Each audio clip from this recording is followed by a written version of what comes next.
Assalamualaikum warahmatullahi wabarakatuh, Sobat Asyiku. Kali ini kita akan membahas ringkasan materi fisika kelas 11 semester 2, gelombang stasioner. Oke, langsung saja kita bahas gelombang stasioner.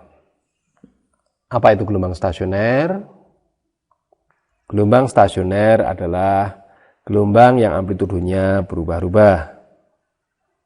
Gelombang stasioner ini kita bagi menjadi dua, yaitu gelombang stasioner pada ujung bebas dan gelombang stasioner pada ujung terikat. Pada bagian yang pertama kita bahas gelombang stasioner pada ujung bebas. Kita tampilkan gambarnya dulu. Pada gambar ini menunjukkan suatu tali yang diikat namun masih bisa bergerak bebas. Sehingga jika salah satu ujungnya digetarkan naik turun, pada ujung yang diikat ini tentunya masih bisa bergerak bebas naik dan turun. Sehingga ada perpaduan atau superposisi antara gelombang datang dan gelombang pantul. Superposisi tersebut bisa menghasilkan suatu persamaan yang kita tuliskan Y nilainya sama dengan 2A cos KX sin omega T min KL. Dari pengertian gelombang stasioner yang amplitudenya berubah-ubah, ini bisa kita tunjukkan dengan nilai amplitudonya. Jika kita tentukan jarak dari ujung pantulnya, maka amplitudenya pun berubah. Di posisi awal bisa 2A, menyempit menjadi 0, membesar lagi menjadi 2A lagi, menyempit lagi, dan seterusnya tergantung dari X-nya atau dari pantulannya. Selanjutnya kita tentukan jarak simbol-simbolnya dan juga jarak perut-perutnya dihitung dari ujung pantulnya. Kita tentukan dulu jarak simbolnya. Jarak simbolnya bisa dirumuskan X simpul sama dengan 2N plus 1 kali lambda per 4. Sedangkan perumusan jarak perutnya bisa kita tuliskan sama dengan 2N kali lambda per 4. Dengan N sama dengan 0, 1, 2, 3, dan seterusnya. Loh, kok beda dengan yang di buku? Jangan panik dulu. Di buku banyak menuliskan pada X simpul ini bertanda negatif. Sedangkan X perutnya di sini langsung diringkas menjadi N kali lambda per 2. Loh, kok bisa beda?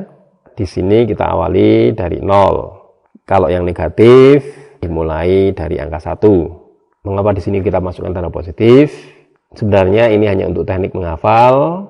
Pada ujung bebas sering ditanya simpul. Karena sering atau kita sebut istimewa, maka ini kita tambah 1. Sedangkan yang perut perumusannya sama, di sini tidak ada penambahan. Oke, kalau masih ragu-ragu, kita coba masukkan rumusnya. Simpul yang mana? Ya, ini yang dikatakan simpul. Kalau kita hitung dari ujung bebasnya, simpul pertama ini jaraknya berapa? Ya, karena simpul pertama kita masukkan angka 0, 2 kali 0, ya tetap 0. Kalau ditambah 1 menjadi 1, tinggal kalikan lambda dibagi 4, alias nilainya 1/4 lambda. Kalau kita lihat dari gambar, jarak simpul pertama ini sudah cocok, yaitu 1/4 gelombang. Kita coba lagi, untuk simpul yang kedua, kita masukkan angka 1, 2 kali 1, ya tetap 2, ditambah 1, menjadi 3, kalikan lambda per 4 menjadi 3/4 lambda. Dan memang benar, simpul kedua ini kalau kita hitung dari ujung bebasnya adalah 3/4 gelombang. Kita yakinkan kembali untuk simpul yang ketiga. Ingat, kita kurangi 1 dulu, maka angkanya 2, 2 kali 2, 4. Kalau kita tambah 1, ya menjadi 5, tinggal kita kalikan lambda per 4. ketemunya 5/4 lambda alias 1/4 gelombang. Kalau kita perhatikan jarak simbol ketiga ini dari ujung bebasnya adalah 1/4 gelombang. Berikutnya kita bahas gelombang stasioner pada ujung terikat. Pada gambar ini menunjukkan salah satu ujungnya digetarkan dan ujung lainnya terikat alias tetap. Rumus gelombangnya gimana? Ya, Y sama dengan 2A sin KX cos omega T min KL. Karena mirip, harus kita gunakan teknik untuk menghafalkannya.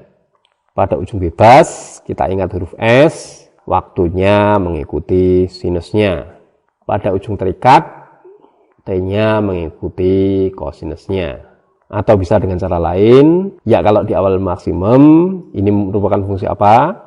Ya kosinus, maka amplitudo superposisi tergantung dari fungsi kosinus. Sedangkan kalau di awal itu 0 merupakan fungsi apa? Ya fungsi sinus, maka amplitudo superposisinya juga merupakan fungsi sinus. Sedangkan untuk perut dan simbolnya sama dengan ujung bebas, hanya kita balik. Kalau untuk perut kita tuliskan 2n plus 1 kali lambda per 4. Sedangkan untuk simpul sama dengan 2n kali lambda per 4. Dengan n tentunya kita awali dari 0, 1, 2, 3, dan seterusnya. Loh kok mirip lagi? Tidak usah panik. Caranya hampir sama. Kalau ujung bebas yang ditambah 1 adalah simpul. Sedangkan ujung terikat yang ditambah 1 adalah X perutnya. Kalau kurang yakin, kita coba lagi. Perut pertama jaraknya dari ujung yang diikat nilainya berapa? Ya, karena perut pertama kita masukkan 0, 2 kali 0, ya tetap 0, ditambah 1 menjadi 1, kalikan lambda per 4. Maka pada saat perut pertama nilainya adalah 1/4 gelombang. Kalau kita lihat dari gambar, perut yang pertama ini, kalau kita hitung dari ujung terikatnya adalah 1/4 gelombang. Sedangkan perut yang kedua, kita masukkan 1, 2 kali 1, ya tetap 2, ditambah 1 menjadi 3, kali lambda per 4. Nilainya sama dengan 3/4 lambda. Kita perhatikan perut yang kedua, kalau kita hitung dari ujung terikatnya, di sini 1/4 gelombang, ini 1/4 gelombang, ini 1/4 gelombang lagi, maka jaraknya ini jelas 3/4 gelombang. Kalau kita cek simpulnya, simpul pertama kita masukkan berapa? Ya, kita masukkan 0, 2 kali 0, ya tetap 0, kali lambda per 4, jadinya masih tetap 0. Maka simpul yang pertama ini memang pada posisi 0. Sedangkan simpul yang kedua, nilainya berapa? Tinggal kita masukkan angka 1, 2 kali 1, ya tetap 2. Kalau kita coret dengan 4, menjadi setengah lambda. Jelas dari gambar ini, simpul yang kedua jaraknya adalah setengah gelombang. Simpul ketiga ini berapa? Kalau dari gambar, jelas 1 gelombang. Kalau dari rumus, tinggal kita masukkan angka 2, 2 kali 2, ya 4, kalau dibagi 4, ya habis, tinggal lambdanya. Jelas, simpul yang ketiga ini jaraknya adalah 1 gelombang. Jadi kalau pertanyaannya simpul atau perutnya sedikit, cukup kita perhatikan gambarnya. Namun kalau banyak, tentunya kita harus paham perumusannya. Untuk lebih jelasnya, perhatikan contoh soal berikut ini. Contoh soal gelombang stasioner. Bila diketahui suatu persamaan gelombang stasioner dengan ujung pantul bebas, Y sama dengan 0,1 cos 2 px sin 10 pt dengan satuan SI, maka amplitudo titik P yang berjarak 12,5 cm dari ujung pantul adalah titik. Oke, langsung aja kita selesaikan. Pada persamaan ini menunjukkan ujung pantul apa? Ya, ujung pantul bebas. Kok tahu? Tidak usah bingung, di sini sudah ada keterangannya. Sehingga langsung aja kita gambarkan gelombang ujung pantul bebas. Namun kalau tidak ada keterangannya, tidak usah panik. Kalau kita belum tahu apakah ini ujung pantul bebas atau terikat, tinggal kita perhatikan T-nya mengikuti fungsi apa. Di sini T-nya mengikuti fungsi sinus, maka ini pasti ujung pantul bebas. Kita tulis ulang persamaannya. Y sama dengan 0,1 cos 2πx sin 10 pt. Amplitude superposisinya yang mana? Ya, 0,1 cos 2πx. Langsung kita substitusikan X-nya saja. X-nya berapa? Ya, 12,5 cm. Kalau kita gunakan SI menjadi 0,125 meter. Kalau kita tuliskan amplitudenya sama dengan 0,1 cos 2pi, X-nya kita ganti 0,125. Kita sederhanakan, A-nya sama dengan 0,1, 2pi-nya kita rubah menjadi 360 derajat, dan 0,125-nya kita ganti pecahan menjadi 1/8. 360-nya kita coret, 8-nya pun kita singkirkan. Ini habis, di sini muncul angka 45 derajat. A-nya nilainya sama dengan 0,1 cos 45 berapa? Ya, setengah akar 2. Langsung kita rambungkan. 0,1 kali setengah, ya 0,05.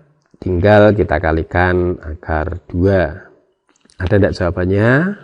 Belum ya. Ingat, di sini satuannya meter, sedangkan di option jawaban satuannya sentimeter. Tidak usah panik, ini tinggal kita coret, ini tinggal kita kasih C. Inilah jawabannya. Asik bukan caranya, inilah cara asikku. Semoga menjadi cara asikmu juga. Dan ingat, jangan lupa subscribe untuk mendapatkan materi dan pembahasan soal fisika yang lainnya. Tetap semangat belajar. Semoga materi ini bisa dipahami dan bisa dimengerti.